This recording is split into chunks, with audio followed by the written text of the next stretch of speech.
حقيقة إن قبل كأن كنا الله كيس كأفريقيا أما بريق أفريقيا برهنتي وصمينا يسبدل دولي أو عجيبة iyo horumar siyaasadeed oo runtii ku sii xirmaya dunida qaybaheeda kale oo wax sax ah ay wali Soomaaliyana joogto heerkii laga soo bilaabay dhismihii nidaamkii federaalka ah ee Soomaaliya ay ku soo bilaabatay aha in mar walba hadba madaxweynaha ama kooxda tagta madaxtooyada ay jeclaysato inay wax ka bedesho shuruucda dalka inay afdubto aragtida shacabka iyo rabitaanka heshiiska lagu ahaa ee siyaasadeed guud ahaan saamileyda siyaasadda dalka iyo qaybaha daneeya guud ahaanba Soomaaliya markasta oo doonista madaxda dalka Soomaaliya ay noqoto in waqti ama muddo ay kororsadaan ama doorashada ay wax ka bedelaan si ay ugu sii baaqi ahaadaan xafiiska waxaa runtii sii lumaya kalsoonida caalamka oo ku qabo jiritaanka dal la dhaho Soomaaliya iyo in inta danaynaysa ama taageeraysa iyo caalamiga ah ee dhaqaale iyo dadaal walba ku bixinaysa dhismaha nidaam dawli Soomaaliyeed in niyad jab uu soo wajaho deetana ay imaado in deeqaha qaar caqabada galaan in horsocodkii siyaasadeed iyo taageeradii caalamkii la xiriirtay in Soomaaliya dib ay cagaheeda isugu taagto ay meesha ka baxdo walow dunida dhan ay raalli ka ahayn in Soomaaliya ay cagaheeda ku istaagto aba ku jiraan xitaa dalal darisa haddana waxaa jira dalal caalami ah oo qaarkood haatan runtii xitaa doonaya kheyraadkii dalka u lahaa inay dibadda u soo saaraan oo dalkani uu isbedel dhaqaale la yimaado taasoo la aaminsan yahay in waxyaabaha Soomaalida khilaafka dheer ugu wacan ay muddada qaatay ay tahay wax soo saar la'aanta ama baahida ka jirta gudaha dalka iyo fursadaha shaqo oo aad u liita marka isbedel dhaqaale oo Soomaaliya ay samayso horsocda waxa loo arkay xal qudheeda Soomaaliya si guud u xallin kara khilaafaadka dhinacyada badan leh mar siyaasadaysan mar qabyaaladaysan mar hubaysan mar badhan ah ama mar la diimeeyay runtii intuba waxaad moodaa inay xal u wada noqon karaan in la helo isbedel dhaqaale iyo madax hoggaan dhaba u noqota dalka oo rabitaankooda gaar ahaan iyo joogitaankooda xafiiska inay ku waaraan intuba aan hamigooda ahayn ka weyn yahay ay noqoto Soomaaliya oo mida inay horseedaan haddaan ka soo laabto isbedelada geeska Afrika ee haatan soo kordhay waxa kamid ah in dawladda Ethiopia ay aad u danaynayso inay horay u sii mariso dhaqaalaheeda fikrada waxaa jira dadka Soomaalida qaar ay leeyihiin Ethiopia waxa ay raadinaysay teer iyo dawladdan tii ka sii horeysay oo ay wada hadallo la sameysay in afar dekedood ay Soomaaliya ka hesho waxa u dambeeyay heshiiskii Somaliland ay galayeen Ethiopia ee la xiriiray in la siiyo dhul badeed ay Ethiopia gaar ah u isticmaasho Ethiopia oo ciidamadeedii badda runtii xariga u jaraysa ayadoo tababar u sameynaysa ayadoo tiro ahaan sii kordhinaysa waxa jira marka dareen ahaa in Ethiopia ay doonayso inay si awooda u isticmaasho in ay hesho biyo dhinaca badda cas oo Soomaaliya arinta ayadoo ay taagan tahay yaadana waxa soo baxay culays Eritrea iyo Ethiopia oo dawladda Ethiopia muddadii u dambeysay ama toddobaadyadii la soo dhaafay waxay aad u hadalhaysay dhinaca Asmara ama xagga Eritrea waxaynu u arkaysay in haddii ay noqoto Ethiopia inay hesho biyo dhinaca badda cas ama bad ama deked waxay u arkaysay in tii hore ka go'day ee xagga Eritrea aaday ay la soo noqoto sida uu yiri ra'iisul wasaare Abiy Ahmed khudbadii u dambeeyay toddobaadkan uu jeediyay oo uu lahaa waxa aad loo sahashaday tanaasulka Ethiopia ay ka gaartay in la siiyo ama laga tanaasulo dekedii weyneyd ee dalka Ethiopia runtii uu lahaa ee xagga Eritrea raacday arintaas waxaad moodaa in shidaalka ay ku sii shubtay dareenkii dhinaca Eritrea oo iyada ku dheeda aan meel fariisan oo muddaba soo hubaynaysay dhinaca gobolka Tigray jabhadda TPLF-ta oo ay runtii taageero xoog leh u ahayd iyadoo markaana u arkaysay haddii dagaalkan TPLF-ta iyo Ethiopia federaalka uu sii socdo in laga yara hakan doono iyada in weerar lala soo aado ama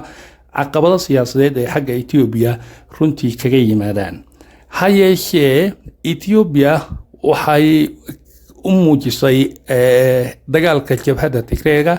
inaanay ahayn ajanda weyn oo markan ay waqti ku luminayso laakiin ay u hanqaltaagaysaba in dekada dhinaca Eritrea ka jirta ay runtii beegsadaan haddaba su'aal waxaa imaanaysa ma sida dad badan ay muujinayaan Ethiopia ma waxay u beenguuraysaa Soomaalida oo waxaa loo sawirayaa in Eritrea lagu wajahan yahay oo Soomaalida aan lagu wajahnayn deetana ma waxay doonaysaa mar qura inay ku soo qalab qaadato Soomaalida mise waa ka dhab oo Eritrea iyo xagga ayay u jihayn doontaa haddaba arrinka xaqiiqdiisa lama hayo laakiin sida ay u badan tahay marka wax badan oo dhacdooyinaan akhriyay dad badan oo xogogaalana runtii aan la sheekaystay Ethiopia xilligan ma doonayso in dagaal hubaysan ay la soo aado Soomaaliya sababtoo ah maanta Ethiopia ayada ka nugul Soomaaliya mana rabto dagaal xuduudeed wadan la darisa oo waliba dhinacyada xasiloona inay haddana isaga furto dab kale maadaama dhinaca Amxaarada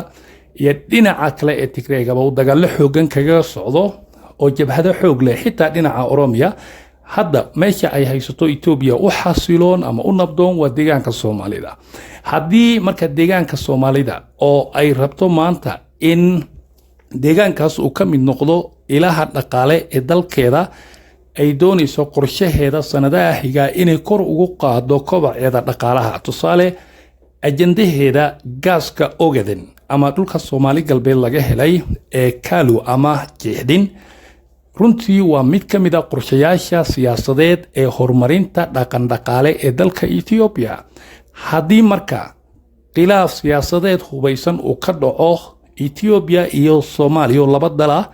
waxaa meesha ka baxaysa xasiloonida gobolkaas waxaana lumaysa in Ethiopia ay ajandaheedii xagga horumarinta dhaqaalaha uu hergalo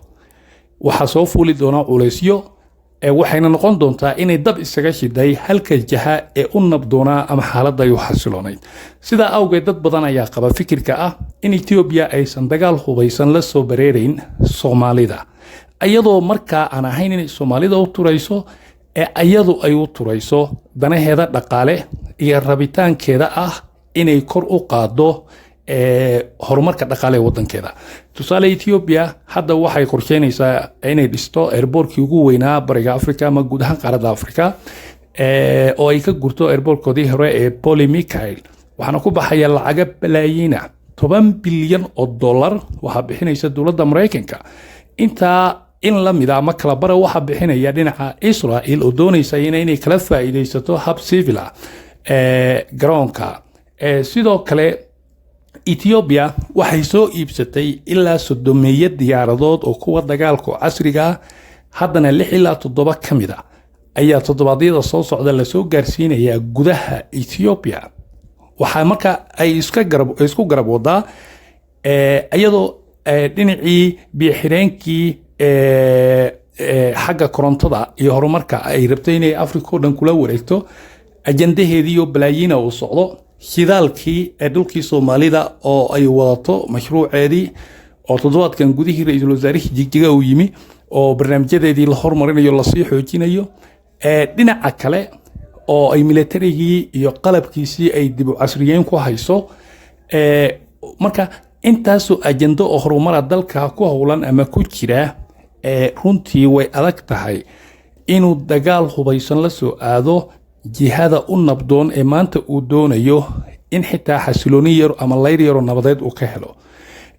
tan kale dad ba waxay qabaan xitaa hadduu dhaco khilaaf hubaysan oo Soomaaliya Ethiopia in Ethiopia wax badan ay ku waayi doonto oo way qoomiyadihii ugu waayaragsanaa ugu badnaa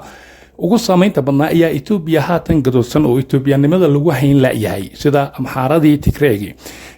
oromada qudheeda qayb ka mid ah ay wali jabhado hubaysan oo duurka ku jira yihiin weerar geysanayaan marka Soomaaliya dhankeeda waa maamul goboleedyo inta badan ama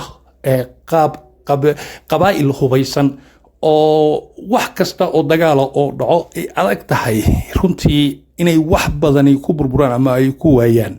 maadaama loo arkayo dowladda federaalka Soomaaliya inay haatan lahayn saameyn weyn oo guud ahaan dalka ah oo la oran karo haddii dagaalka Ethiopia la aado waxaa gacanta ka baxaya ilaalinteedii xuduudaha ay gacanta ku haysa waayo maba jiraan dowladii federaalka Soomaaliya xuduudaha ay hadda maamusho inta badan xuduudaha waxa fadhiya waa maamul goboleedyo